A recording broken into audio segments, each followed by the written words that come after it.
Salut, c'est Florian, bienvenue dans cette nouvelle vidéo. Dans cette vidéo, on va analyser ensemble l'action Kaufmann et Broad. Kaufmann et Broad, un groupe immobilier extrêmement intéressant. C'est la 7e action à dividende pour PEA que je souhaite détenir le plus fortement dans mon portefeuille parmi les 30 actions qui m'intéressent.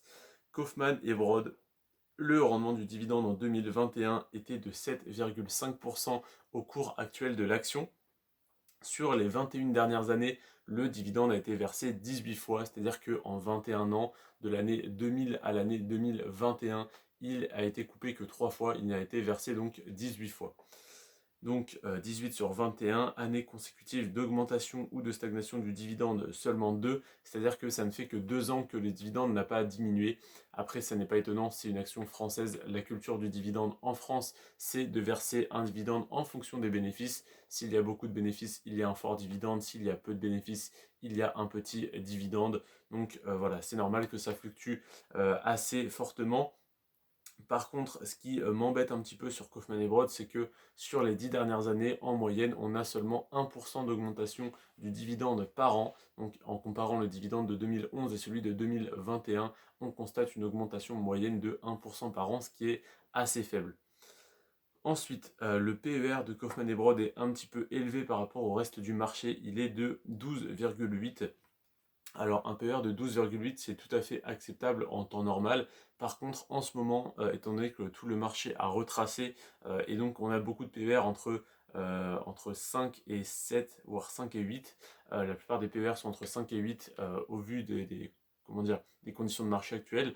Mais étant donné que c'est une action immobilière, un groupe immobilier donc solide qui n'a pas vraiment peur en fait de l'inflation ou autre, les investisseurs n'ont pas bradé leurs actions et donc le PER n'est pas descendu très bas. Donc on est à 12,8. Alors d'un côté c'est une bonne nouvelle, ça veut dire que c'est une action qui tient bien contre les baisses, contre les cracks, contre les récessions, appelle ça comme tu veux. En tout cas c'est une action qui tient bien dans ces moments-là où le reste du marché baisse. Donc si c'est une action défensive qui t'intéresse, ça peut être un très bon choix. Par contre, en ce moment, il y a de meilleures opportunités sur le marché. On a, comme je te l'ai dit il y a quelques jours, le groupe Société Générale, l'action Société Générale qui a un PER de 3,6, ce qui est historiquement bas, qui peut être beaucoup plus intéressante à acheter en ce moment que Kaufmann et Broad. Mais Kaufmann et Broad est beaucoup plus safe, beaucoup plus sécuritaire. Donc PER de 12,8, étant donné donc que le PER est un petit peu haut, c'est normal qu'on ait une croissance du cours de l'action et sur les 10 dernières années, et en plus, enfin, je dis c'est normal, mais surtout c'est nécessaire, parce que si on avait un PER haut et pas de croissance, ça pourrait être un peu plus inquiétant, ça pourrait être simplement surévalué sans raison.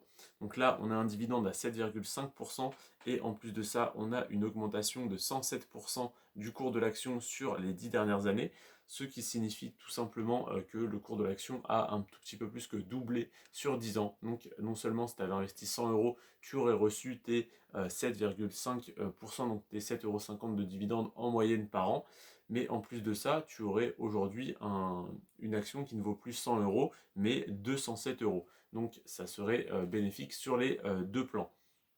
Donc Kaufmann et Broad qui m'intéresse énormément.